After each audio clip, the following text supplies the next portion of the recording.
G'day, Steve Morgan from Fishing Media with a pretty special boat we're looking at this afternoon. It's a Customworks and I'm with the owner, Mitchell Groves. Yep.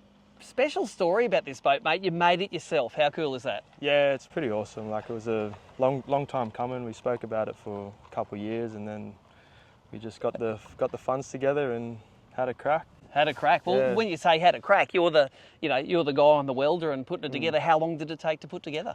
It was probably a year hot works, like trailer, boat, and then another 6 months of fitting out and doing all the small bits, paint, carpet, upholstery, and Yes.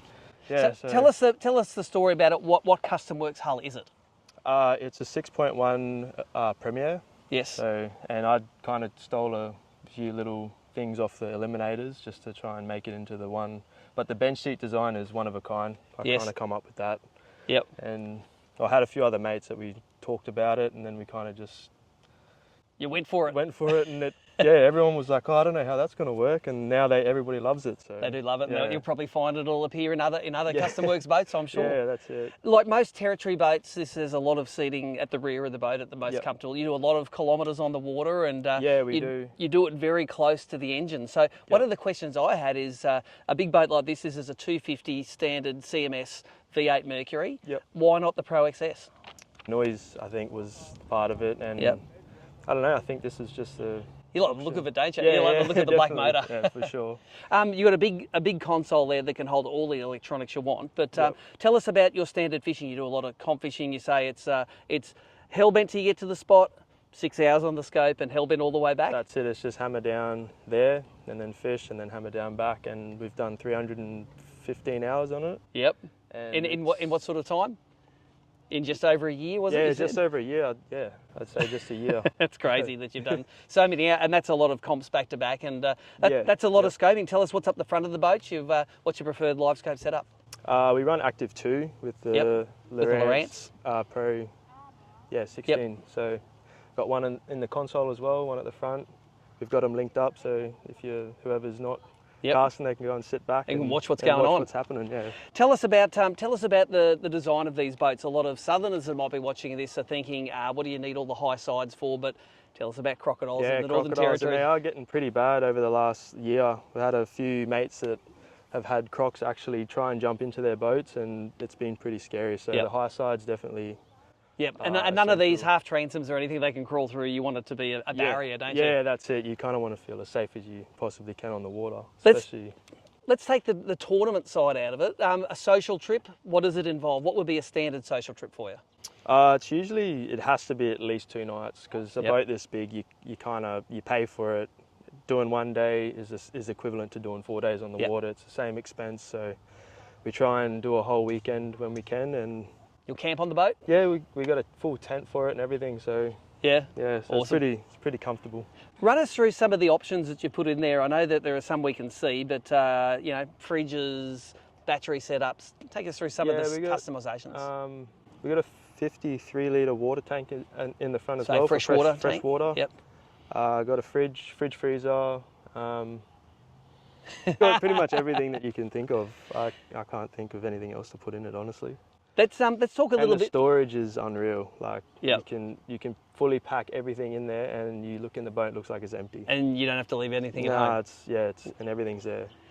Let's talk a little bit more about the Mercury. You do a lot of hours on it, but the Mercury have a 3+3, which is a 6-year warranty. Is that something that came into mind when you were buying the motor? Yeah, for sure, 100%. With a lot of hours that you do on it. Yeah, for sure. V8s, they're a 4.6 litre, which you thought it's about CCs, more better? Yeah, I suppose we went for the overpowering just to try and get better fuel economy with the size of the boat as well, and to also have that extra bit when you need it. Like overtaking boats, sometimes you kind of want to get it over and done with and be out of the way rather than sitting slow. on a wake. Yeah, it gets a bit scary. So indeed. Jid, off the top of your head, do you know some of the fuel figures you get out of this at cruising speed? Doing 53 k's an hour, we ended up getting like 1.8. I think that was kilometres per litre. Yep. Wow, and that's good for a big boat, isn't it? Yeah, and then when we're doing 80, 83, it's almost 1-to-1. So 1 litre per kilometre for that. So and you're aware of that when you're driving, aren't you? The more you put your hammer down, the more you pay. Yeah, 100%. So we try and keep it around that, 1.3, 1.4, and that's sitting at 65.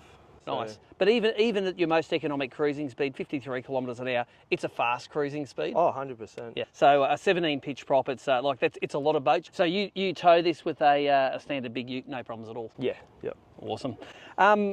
What boat did you come out of before this? Did you come out of something smaller or? Yeah, it was an 1850 Stabbycraft that we were fishing out of. Yep. And yeah, that was a nice boat as well, for sure. This is a whole new world, isn't it? But this is different. Like, it's got everything on it. It's unreal. It's so nice to fish out of. It's comfortable. Even when it gets like choppy out the front, it just eats it. You can go through it. Yeah. So you don't have to be as scared of the weather as you did in a smaller boat. No way. No. Awesome. What's your most memorable experience out of this boat? Oh, there's heaps. Yeah. What's its PB BARRA? Oh, Sarah's got that. So that was Nationals last year. She got her first metery, and it was a 107. Wow. And that's still the biggest one in this boat. But I think we've put maybe 6 or 7 meteries in it so far, and a heap of 90s. And awesome. So.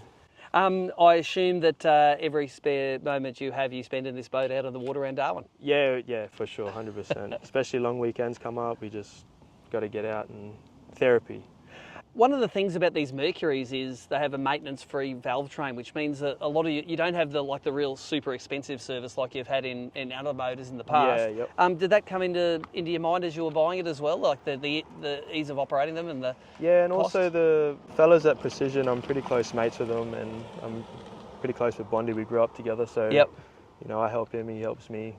Makes life a lot easier as well. Yeah, exactly. So having a reliable motor that's fuel efficient, that you know is going to get looked after by your dealer was what it came definitely. to. If people want to follow you, do you have social media that people can follow? Yeah, Gravesy Fishing. Gravesy Fishing. Yeah. They can say, but knowing that we know that people like watching boat tests and stuff like this, and if they want to see it out at action and stuff you're catching, then is that on Instagram? Yeah, on Instagram. Yep. Gravesy Fishing. Yeah. And away you go. All right, well, I think there's nothing much more to do now than to put this thing on the water, and we're going to show you what this weapon of a boat looks like out on the harbour here.